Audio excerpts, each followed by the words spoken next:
ئەم کاتان باش بەڕێزان ئێستا لە بەردەم گەنجێکم کە ئەوانەی بینیویانەوە ئەوانەشی کە ناسن چاوەڕێی ئایندێکی گەشی لە یەکەن بێگومان بۆ خۆشی هەمان چاوەڕوانی هەیە لە داهاتوودا کە بە ئایندێکی گەشەوە زیاتر دەست پێ بکە زۆرتر ڕۆبچێتە سیاسەتەوە بۆ خۆی بڕای وایە کە دەتوانێت سەرۆکایەتی زۆر شت بەدەستبێنێت بە تایبەت کە گەنجێکی کووردە بەڵام لەو قەنەعاتەیە کە دەتوانێت سەرۆکایەتی ئەڵمانیا بگرێتە دەستوە وڵاتێکی وەکو ئەڵمانیا بەڕێوە ببات و بێگومان ڕەنگە خولیایەکی تریشی هەبێت یان کار بکە بۆ شتێکی دیکە کە ئەویش وەکو ئەوی لێم بیستووە و لێم خوێندوێتەوە کارکردنە بۆ بەدەستێنانی خەڵاتی نۆبڵی ئاشتی ئەویش کاکسان جۆڵایە کە ئێستا لە کوردستان و لە سلێمانیە سڵاو کاکسان کاکیوە بەخێر بن بۆ سلێمانی جوان قوربانتان کەشهوای سلێمانی چۆنە کاکیوە گەلاوێش کەوتووە تۆزێک جۆکە باش بووە بەڵام پێشتۆ تۆزێک گەرمە ئێواران تۆزێک خۆشترە بەڵام باشە کەشهوای ئەڵمانیا خۆشترە یان سلێمانی وەلا کاکیوە تۆ بۆ شخصی خۆم لە ڕووی دەرەجەوە نا لە بەندیەوە نابەز لە ڕووی مەسەلەن بۆ کەسێک کە خۆی کوردە و بەڵام لە وڵاتێک تر ڕاستە کاکیوە ڕاحەتنە پێستی ئینسانێتر بوو کە شوێ و شوێنە ڕایکە زۆر تیاژی شخصی خۆم بەهار حەزەکەم بەس لە سلێمانی و لە کوردستان بم وەکو کەش زستانی ئەوەش خۆشە لە ژوورەوە بیت و سەری ئەو بەفرە جوانە بکەیت زستانی ئەڵمانیاش خۆشە هەندێک کەس لەبارەی تۆ قسەیان کردووە و نووسیویانە کە چاوەڕوانیەکی گەش هەیە بۆ تۆ خۆشم ینی پێم وتی کە بۆ خۆشت هەمان هەوڵە دەی ئەتە ینی بڕوا دوایە کە ئەتوانی زۆر شت بکەیت وەسفەکەم زیادی هەبوو یان کەمی هەبوو کاکیوە قوربانتم سپاسی ئەم پێزانەی هەم جنابتانەکەم هەمە و خەم خۆران و هەوە زمانەی نەی من لە کوردستان و لە ئەڵمانیاش کاکیوە بەڕێی من زانست ڕووناکیە هەنێک کەس هێم زانستی پێخۆش نییە دیکتاتۆرەکان زۆردارەکان ئەوانی کە لە میلیتاریستیین دەوڵەت بەڕێوەبەر ئەمانە زانستیان پێخۆش نییە بۆ چکە تاک هۆشیارە بێ فلەبەر ئەوە من بە ئەرکی ئەزانم کە ئێمەی گەنج ئەم جیلە تازەیە پەرە بین بە زانست بە خوێندنەوە بە فکر بۆی بتوانین دژی ئەم سیستەمانە بجوڵێنەوانێ ئەمە شێوازی برکردنەوەی منە بۆچی کە ئەبێت گەنج خوباتە فکر و سیاست و فەلسەفە یعنی بە خوددانە سیاست و فکر و فەلسەفە ئەتوانی گۆڕانکاری دروست بکەیت کاکیوە ئەمانە بواد لێکن بنچینەیەکی فکری تۆکمەت هەبێ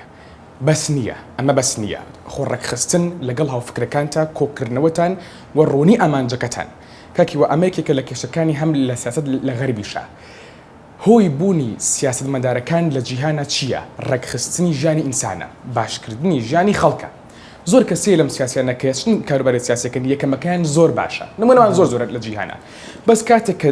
دەسەڵاتی گەورە ئەبینن کاتێک کە پاری زۆرە بینن لەم بەهاجوانانان وردو بەرەبرە کرچ و کاڵە بنەوە لەبەرەوە گرنگە کە گەنج هەم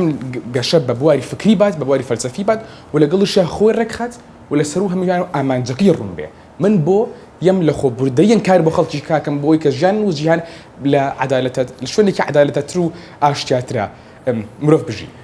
باش ئەمە بەهایەکی بەرزی بیرکردنەوە و مەسەلەن گەیشتنە بە ئاستێکە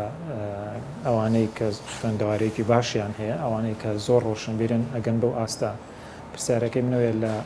تەمەنێکی بە ژمارە بچووک با بڵین کە لە 20 ساڵانە چۆن گەیشتی بۆ قەنەعەتەی کە ئەم خولیایەت هەبێ کە ئەم قەنەعەتت هەبێ پێویستەکە گۆڕانکاری بکرێت ینی چۆن قەنەعەتت بۆ دروست بووە کە تۆ ئەتوانی گۆڕانکاری دروست بکەیت کاکیوە ئەگەر بۆت باس کەم ژیانی سیاسیم لە چۆ دەست پێکات تۆزێک دوور و درێژە پوختەکەیت پێڵم لەگەڵ باپیرم گەورە بوو من لە مناڵیەوانێ بردوین بۆ ناو زۆر شوێنی کۆبوون و شتیوە بە مناڵی زۆر پێم خۆش نەبوو کاکیوە لە شتەکان باش تێناگەیشتم شتەکان شتی گەورانە بوون لە کۆماری فدرالی ئەڵمانەکە تیاگەڕامەوانە بوو ئەوێ ڕۆژێکیان لە شاری دۆرتمۆند جلمەکڕی کە هاتمە دەرەسێ دەکەم کە شەواکی زۆر خۆش و ئەبینم کۆمەڵێک گەنج و پیری کوردی ڕۆژئاوا کۆبوونەتوانێ و لە دژی بەردومانەکانی تورکیا لە ڕۆژئاوا خۆپیشاندانەکەن پرسییم هاوڕێیان ئەم جۆ خۆشە هەیە بۆچی ئەوە هاوارەکەن بۆیان شەرح کردم کە لە ڕۆژئاوا چی ڕۆیات کاکیوە پیشانیان ئەیەک ڕسم کە چۆن مناڵی کورد مناڵی بێتاوای مناڵی عەرەبە چەکی کیمیاوی ئازارە چێژن کە ئەو ڕۆژە تا ئاخیر مامەوانێت چون دوای بۆ لای ئەوانی کە ڕێکیان خست بوو خۆپیشاندانەکە بەڵام شتێکی لۆجیشی نەبوو کاکەیوە نە لۆجیکیە نە ئەخلاقیە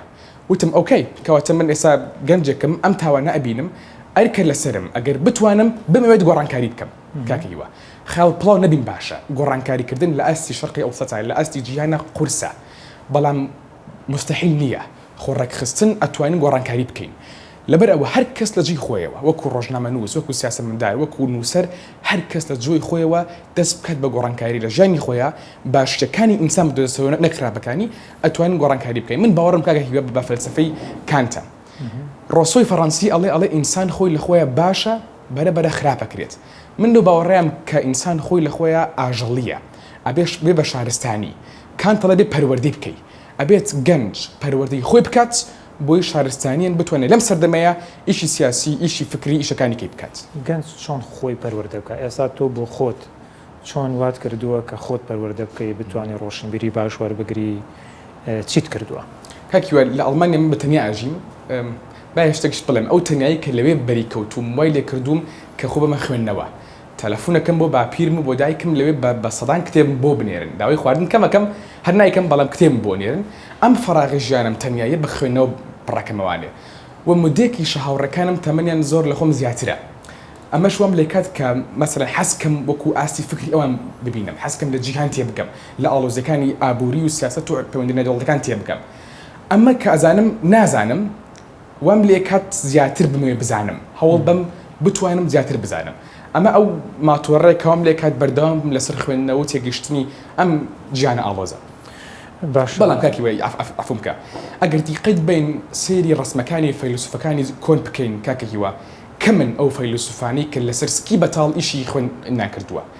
ئەبینی دایمەن جلی جوانە لەبەرایە فکرکردنەوە زانین لەسەر سکی بەتاڵ قورسە زۆر قورسە ئەبێت بە جدی ئیرادێکی بە قوتە بتوانێت ئەوە بکەیت زۆر ئەڵێن بۆ نمونە نووسەرەکان و تەنانەت شاعیرەکان ڕۆمان نووسەکان ئەوانی کە توانیویان لە ڕووی فکری و گۆڕانکاری دروستکەن ئەوانە بوون کە هەژار بوون ئەوانە بوون کە نیانتوانیەوە بە بڵین بە پڕیسکی خۆیان نان بخۆن مەسەرەن تۆ پێچەوانن یەک لەگەڵ ئەوەی کە هەبووە پێشتر ئەمە قسە باوەکەیە کاکە هیوا شەرت نییە زۆر دەوڵەمەندی بەڵام شەرتە ئەو شتانێک وەکو مرۆڤ پێویستە خواردنی تەواو شوێنی مانەوەی تەواو علاقاتی کۆمەڵاتی تەواو ئەمانەت شەرتە هەبێ بۆی بتوانانی بگەی بەو تڕۆ بکەی هەڕەمە و فکر بکەیتەوانێ مارکس کەیەکێکە لەو فەیلسوفانی کە بە هەموو ژیانی خەباتی کرده بۆ باشکردنی ژیانی هەژاران ئەنگلسی هاوڕێی پاری بۆ دابین نەکردایە نەیتوانێت فەلسەفە بکات باوکیشی بە شەرتێ پارێزەر بووە وەسیل هەمووانێکە بکە هێگڵ مامۆستای زانکۆ بووە کانت بە هەمان شێوە مامۆستا بووە گرنگە باش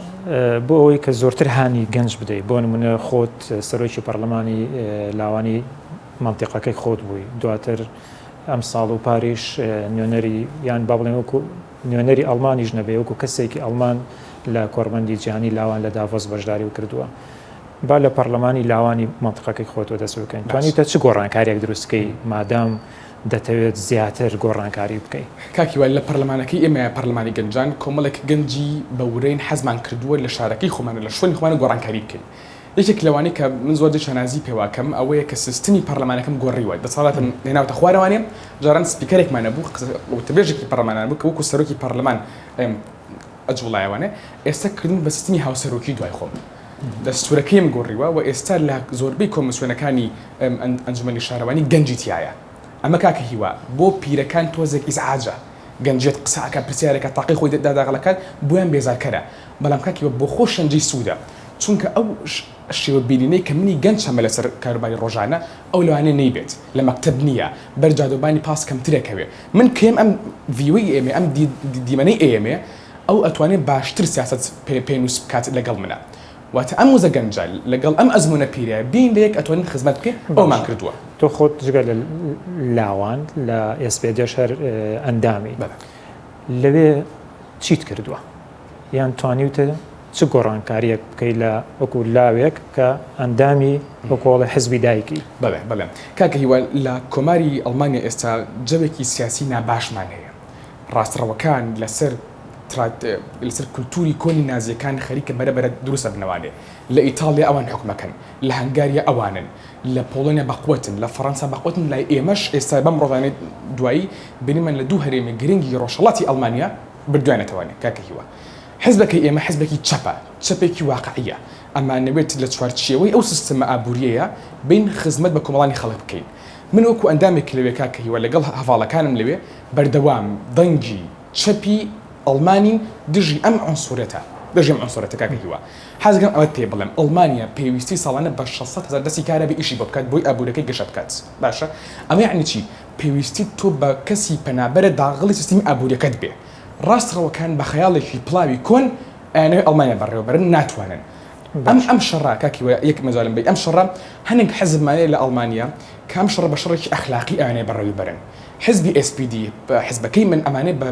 بە شەڕێکی لۆژیکی لیان بەرینەوانێ هاتنە سەرەوەی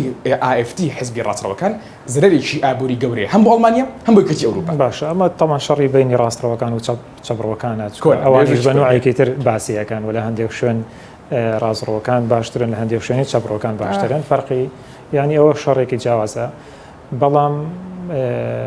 ئەوەی کە خۆشت هەندێک جار باسر کرد و ئەوانی دیکەش کە باسیەکەن چاوەڕوانی لە تۆ کرێت بۆ نمونە ئەڵمانیا بەڕێوە بیت خۆت چۆن کار بۆ ئاماکەیت کاکیوە لە ئیشی سیاسیە قورسە بڵێ من ئامانجە بگەم بۆ پلە سیاسیە بۆ لەبەر دووە کار یەک ئەبێ جارە لەناو پارتەکەتە متمانە کۆبکەیتەوانێ دووش کۆمەڵانی خەڵک دەنگت پێەیە کاکەهیوە ئەمە خەونیەکە حەزەکەم بتوانم لە بەرلی لەوانێ بەشێ بم لە گۆڕانکەری هەم لە ئەڵمانیا هەم لە ئەوروپا هەم لە ناوچەوانی ئێمە هەم لە جیهانە ئەمە خەونەکەمە کاکەهیوە ئامانجەکەم چییە ئامانجەکەم تۆزێک واقعبینانترە ئەمەوێت لە هەر شوێنێک بم لە شارەوانی شارەکە بم یان لە بەرلین بم بتوانم لە چوارچێوەی دەسەڵاتی سیاسیمە خزمەت بکەم بە کۆمەڵانی خەڵک ئەمە ئامانجەکەمە زۆر کەس پێم دەڵێت سان بمێنەرەوە لە ئەڵمانیا لێرە توێن بی بە ڕابشکاری ئەڵمانیا سەرگوزەرن ئەڵمانیا پاش ئەڵێسان وەرەوە بە کوردستان لێرە کورد پێویستی بە وەزەی تازەیە لێرە خەبات بکە کاکەهیوە زۆر بوو ئەوە پرسیارێکی زۆر گرنگە کاکسان لە نێوان ئەڵمانیا و کوردستانە بۆ گۆڕانکاری خۆت بڕوا دوایە لە کامیان ئەتوانرێ بە ئاسانتر گۆڕانکاری بکرێ وە کامیان هەڵەبژێری کاکی پرسیارێکی زۆر زەحمەتە بۆ ئێستای من بەڵام ئەمەت پێ ئەڵێم علاقەی من لەگەڵ ئەڵمانیا علاقەیەکی عەقلانیە پەیوەندیم بەڵام لەگەڵ کوردستان پەیوەندیکی ڕۆحیە لە بینی ڕۆح و عەقڵ هەڵبژاردنێکی قورسە جارێ دەمنا ئەم بڕیارە دانم بۆ دوای زانکۆ بەڵام لە کوێ گۆڕانکاریەکە دێمە سەر پرسیارەکە جەناب کاکەهیوە بێم لە عێراق خەبات بکەم قورسە لەبێش قورسە هەر یەکە بە شێوازی خۆی لە عێراق قورسە دەرەقەتی ئەم هەموو عەشیرەتە بی قورسە دەرەقەتی جەیش بی قورسە دەرەقەتی کولتوری کۆنی چەقی و بی ئەمە عێراق بچینە بۆ ئەڵمانیاش لۆی کاکەهیوە من لەوێ سرم زەرد نییە چاوم شین نییە کەمینەیەکی دەنگبەرسێ لە ئەڵمانیا کە دژی ئەو کەسانن کە بە خوێن ئەڵمان نین هەرچەندە من خۆم باوەڕم بە سیستمی نەتەوەیی ناپلیۆن و فەڕەنسا هەیە کێ باوەڕێ بە بەهاکانی ئەو وڵاتەیە کێ مەسەلەن مۆڵەتی نیشتیمانی وڵاتی پێ و بیوە لێ خباتکە ئەو نەتەوەیە کاکەهیوە یەک قەوسمێتی کاکەهیوە ئەمەم بۆ کوردیش پێ خۆشە کە هەی بێت لە کوردستان ئەبینین کۆمەڵێکی زۆر کەمینەمانەیە لەم هەرێمە بچووکەیە کاکەهیوە 2050 بە بۆنەی گەرمبوونی عێراقەوانەیە کۆمەڵێکی زۆر برانی عەرەبیان بەرە کوردستان ئەگەر کورد لەم چوارچێوە ژینگە گۆڕانکاریەیە سیاسەتی کوردبوونی نەبێ ئەو کاتە بەرەبەرە کاڵە بێتەوانێ لەبەرەوە چی ئەبێ تی بگەین بە برا عەرەبەکان بە فارسەکان کە ئەتوان ببن بە کورد کاکەهیوە ئەمە لە ئەڵمانیا ئەکرێت من ڕەگی کوردیم پێوەیە و ئەڵمانیشە کاکەهیوە باشە ینی مەبەستەوەیە کە پاسپۆرتی کوردیان بۆ دەربێنرێت یان ڕەگەزنامەی وڵاتیمە وڵاتوانیە تا بڵێن بابی عەرەبێک بێت ببێ بە کوردستانی چۆن ئەوە ئەمە جای نێکاکەوە بەڵام بۆ منە لە ئەڵمانیەکە کەسێکی کوردیان عەرەبێت بۆ ئەڵمانیا بواری بۆ کەنانە بێت بە ئەڵمان بوارد PN کە بێ بەشێک بی لە دەسەڵاتی سیاسی بەشێک بی لە دروستکردنی ئابووری ئەو وڵاتە لە ڕووی کولتوریەوە دەرگات بۆ کەنوانی بەشێک بی لێ بۆ کورد گونجاوە بۆ نمونە عەرەبێک بێنێت بیکات بە سەرۆکی پەرلەمانی کوردستان زۆر گونجاوترە کاکەهیوە لەبەرکە بیکات بە پارێزگاری سلێمانی ینی هەولێر کاکەهیوە زۆر گونجاوترە بۆچی کەسێکی عەرەب و کەسێکی ئەڵمان لە دوو شارستانی زۆر جیاواز پەروەردەکراون لە شارستانێکی ڕۆژهەڵات و لە غەرب لە ڕووی دینی و لە ڕووی کۆمەڵاتی و زۆر لێک و دوورن بەڵام کەسێکی کورد و کەسێکی فارس تورک و عەرەب تقریباً لە یەک شارستانیەوە سەرەر هەڵاتووە کەواتە خاڵی هاوبەشی ئەم نەتەوانە بۆی تێکەڵ یەکتر بن زۆر ئاسانترە بەس پێویستیمان بەم سیاسەتەیە سیاسەتی بە کوردکردن کاکەهیوە ئەمان دشکراوە لە هەموو شوێنێکەوە سەرکەوتوو بوون کوردمانەی ئێستا بۆ بە عەرەب کوردمانە بۆ بە فارس هەمانەوە بە تورک ئەی بۆ ئێمە نەتوانین هەمانشت بکەین و ئەشتوانین تیان بگەین کە لەم خاکە جوانەیە ئەتوانین وەکو برا بژین و ئەشتوان ببن بە کورد زۆر ئاسایی ئەگەر باوەڕیان بە فەلسەفە و بە ئامانجەکانی گەلی کورد هەبێت. بەسەوە پەیوەندی زۆرتر بە باوڵێن دەوڵەت بوونەوە هەیە کورد لە بەرەوەی دەوڵەتی نییە بەردەوام دابش بۆ بەسەر دەوڵەتەکانی دیکە شابێکمان ئەوە لەبەر بە بڕای تۆ لەبەر ناچاریە کە کورد بووە بە عەرەبیان بە فارس یان اختیاریە یان پێی خۆشە ئێستا تۆ بۆ نمونە کوردێک یان عەرەبێک پێی خۆشە ببێ بە ئەڵمان یان بە ئەمریکی وڵاتی نامەیەکی هەبێ بەس کورد لە خۆشیایەتی بووە بە عەرەب یان بۆ بە هاوڵاتیەکی عێراقی بەڵێ کاکیوە کوردبوون قورسە کورد لەم شوێنی کە تێ لەدایک بووە لە چوارچێوەیەکی جیۆپۆلیتیکی زۆر سەختایە لە باکوور و لە ڕۆژهەڵات تورکیا و فارست هەیە لە خوارەوە یەک دنیا کۆمەڵی دەوڵەتی عەرەبیە بەقوتت هەیە واتە چی لەم شوێنەیە بتوانانی سەر دەرکەی بە سیاسەتێکی تۆنوتی ژیانە مستەحیلە کاکە هیوە ئێمە لە کوردستان خاوەنی 150,000 هێزی چەکداری کاکە هیوە باشە ئێستا بینی زۆر زیاترە زۆر بەڵێ من باسی وەزارەتی پێشمەرگاکەم ئەمە لەمان هەیە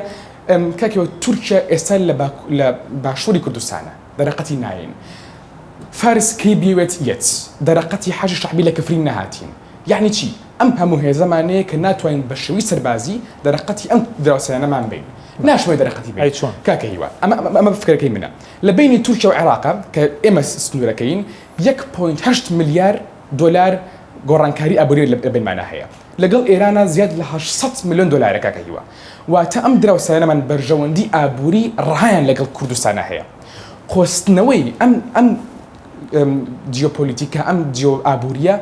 ئەتوانین ئێمە قازانجی دەکەین بتوانین تیان بگەینین کە بەهێزی ئێمە سەقامگیری سیاسی و ئەمنی ئێمە قازانجی ئەوانیشە ئەمە یەکاکە هیوە دوو نمونەی بەڵای من ویلی براندە ویلی براند سەرۆکی ئەڵمانیا بووە سەرۆکی حزبی SPD بووە و هاوڵی هەم کاکمەلا بەختیار بوو هەم مەمجلالیش بووە حەزەکەم مارکە دڵم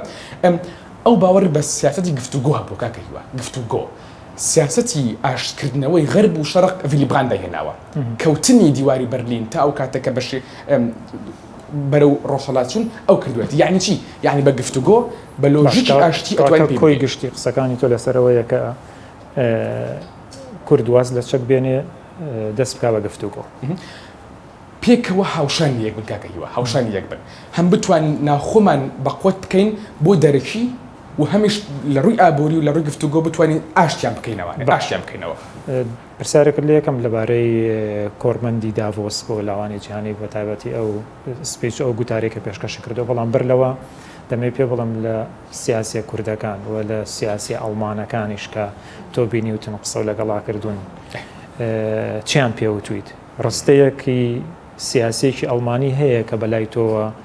ڕەنیشان دەربێت یان هی کوردی ڕستیان مەسەن سیاسێکی ئەڵمانی شتێکی بە تۆت بێ کە هانی دابی زیاتر کار بکەیت چالاکتر بی بڕۆیتە بەرەو پێشتر کاکێ کەسانێکی زۆر هەم لە ئەڵمانیا هەم لە کوردستان ئاینەی یارمەتیم بن ئەم توانایی کە تۆزێک تیامایە گەشەی پێیان لە کێوە زۆر شت فێرە بم حەزەکەم ئەوەت پێ بڵێم لە خۆمانەوە بە دوو کەس معجیبم دکتۆر ڕۆشنووری شاویس لە پارتە کە ئەمری خۆی کردووە کە وتارەکانی ماهێنجار گوێ لە بووە و هاوڵێکی نزیکیشم 4 ساڵەیە جنامی کاکمەلا بەختیار کە زۆر سەرسامی کتێبەکانین هەرسامی فکری سیاسیین یەکەم کتێبی میخوێنەوە لە 89 لە شاخ نووسیوێتی لەسەر گۆڕانکارەکانی سەردەم و شۆڕشەکانی کوردستان لەوە زۆر متابعەکەم لە ئەڵمانیاش فرانس متفقینمانەیە جنابی فرانس وەزیر بووە سەرۆکی حەزب بووە و کەسێکی هۆشیارە ئێستا دوورکەوتووە لە ئیشی سیاسی بەڵام بوێرانە قسە ئاکات کاکە هیوە معجیبی ئەوم و هەروەهاش پرۆفسۆرێکمانەیە پرۆفسۆر دکتۆر زێنکاس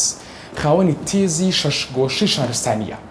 لە ماڵەکەی بووم بە 5 سەعات قسەمان کردو لەسەر ئەم تێزە هەرچەنە لە هەنێ شتا من پێشدارم کردو بووی زیادە بکە بە 7 گۆشە ژنگەی بۆ زیاد بکات نامێ لێرە قوڵی کەمەوانێ بەڵام لەم کۆمەڵە کەسانەوەش دوور و نزیک شت فێرە بووم کاکمەلا بەختیار فرانس متفقین زێنکاس باشە لێرەوە چمە سەر گوتارەکەت کە باسی ینی ئەوەت کردووە بۆ ئەم جیهانی ئێمەی تیاین بۆچی ئاوای بەسەر هاتووە وانە ینی کورتکراوەکەی ئەوەیە بەڵام من بە نوعێکتر پرسیارەکەکەم چۆن ئەمەی کە بەسەری هاتووە ئەتوانێت تێیپەڕێنێ ئەم جیهانەی ئێستا شەڕ هەیە لە هەموو شوێنەکان بۆ نمونە لە ئۆکراین هەیە لە ئیسرائیل و حەماس و لە وڵاتانی دیکە برسێتی هەیە قەزیەی ژینگە هەیە کۆمەڵشتی زۆر هەیە ئێوە وەکو گەنجێک وەکو لاوێک بیرکردنەوەتان چۆنە بۆ ئەوەی کە جیهان بەرەو باشی بڕوات وەقەیرانەکان تێپەڕێنێ. کاکە هیوام ئیمڕۆ ناتوانین واقع بینێکی باش بی ئەگەر باوەڕت بەشتی سەیر و سەمەرە نەبێت. کێ باوەڕیەکرد نەوەت سۆڤێت بکەوێ؟ کێ باوەڕیەکرد کە ئیسرائیل کە خۆی بە ئەخلاقترین سوپای جیهان نەزانێ ئەم تاوانە بکات؟ 40,000 کەس مردووە، 20,000 گەنجم ناڵن. کێ باوەڕیەکرد کە دەوڵەتی ڕووس هێرش کاتە سەر دراوسێکی ئۆکراینایە؟ قەرار وابوو، وعد وابوو کاکە هیوا کە دوای حربی عالەمی دووەم ئێمە هێزی تونند بەکار نێین بە کوشتنی مرۆڤەکان. وعد وابوو کاکە هیوا. ئەمە لەسەر واقعی ئێستا. حل بۆ ئەمە چی کاکە هیوا؟ ئێستا ببینین ئەبێت دەستکین بە گۆڕانکاری سیستمی ئابووری. سیستمی ئابووری نەگۆڕین ئەو ئەمان گۆڕێت. 9 ملیۆن کەس کاکە هیوا ئەمە بەبەست بە ژمارە خۆشە. 9 ملیۆن کەس لە جیهانە ئەمرێت چونکە نان و ئاوی نییە. زیاد لە 40 ملیۆن کەس لەژێر هەژاری خەتەرایە. هەتا 2050 کاکە هیوا زیاد لە بینی 200 ملیۆن تا 1 ملیار ئینسان ئەچن بەرەو کۆچبەری بەرەو گۆڕانکاریەکانی ژینگە. سیستمی کەپیتالیستی ئەم جیهانە کاکە هیوا سیستمێک نییە ئاشتی بخوڵقێنێت، دادپەروەری کۆمەڵاتی بخوڵقێنێت. واتە چی؟ هەر دەوڵەتێک ئەبێت دەست کات بە ڕیفۆرمکردنی ئەم سیستەمە کاکە هیوا. ئەمە قورسە بۆ من و جەنابەت دەستکەین بە گۆڕانکاری. بەڵام هەی خەون نییە، هەنگاو بە هەنگاو هەر کە لە جێی خۆیانە دەستکە بە گۆڕانکاری بۆی جیهانەکەمان باشە. یەک پرسیار، هەر کەس لە جێی خۆیەوە چی بکات؟ ئەوە زۆر گرنگە بڵێن ئەو هەنگاوە هەر لاوێک هەر گەنجێک لە کوردستان چی بکات بۆ ئەوەی کە گۆڕانکاری دروست. بە نمونە پێداڵم کاکە هیوا، بە نمونە لەم بینەیە هەڵبژاردننی کوردستانمانەیە کاکە هیوا. ئەگەر هاوڕەکانی تورکیامان بێڵن لە دهۆک پشێوی و ئەمنی سەقامگیر بێت دەنگان بکرێ دەنگانەکرێت لە مانگیدەیە. بەڵام تۆزێک گومانێکم لێ کاکە هیوا لەسەر ئەوە گەنجی کورد کاکە هیوا حەزەکەم تێبگات لە بوونی سیاسی خۆی لە دەوڵەتە. تۆ تاکیت خاوەنی دەنگیت. حەزەکەم ببن بە ئەندامی هەموو حەزبەکان، بە پارتی بە یەکێتی بە ئیسلامیەکان بە هەموو ئەوانەی کە تازە لەدایک بوون کە بۆی بە ئەندامی حەزبانە کاکە هیوا تکایەکی گەورەم لە هەموو گەنج هەیە. لەم ڕێگەیە خۆمان بە هیچ نەدۆڕێنین، بە هیچ ببن بە ئەندامی ئەم حیزبانە هەوڵ بن حیزبەکە ریفۆرم بکەن کاکە هیوا. زۆر دای لێ بردن لە حیزبەکانی کاکەن، بەڵام سەرنج لەژێر دوو حیزبی سەرەکیەم ئەمە تیقەیە، یەکێتی نیشتمانی و پارتی دیموکراتی کوردستان کاکە هیوا. گەنج ببێ بە ئەندامی ئەم دوو پارتە گەورەی کە خاوەنی جێش و ئیستیخباراتی بەداخەوانێ بتوان لەناو خۆیانە گۆڕانکاری بکەن. من زۆر بە واقعی ئەبینم بتوان گۆڕانکاریەکی جدی لەم ناوچەیە بکەن، ببن بە ئەندام بڕۆن ڕەخنە بگرن بوێر بن بۆی گۆڕانکاری ڕووبات. بەڵام بچن لە ترسیان لە برس قسە نەکەن وازەکە هەروە درێژەی پێدرێ. بەڵام بوێرانە بڕۆ بە ئەندام تێبگەن لە مێژووی حیزبەکەت لە ئامانجی حیزبەکەت لە کۆمەڵایەتی ناوچەکە تێبگە و بەرەبەرە هاوڵ کوکەرەوە لە حیزبە گۆڕانکاری بکە.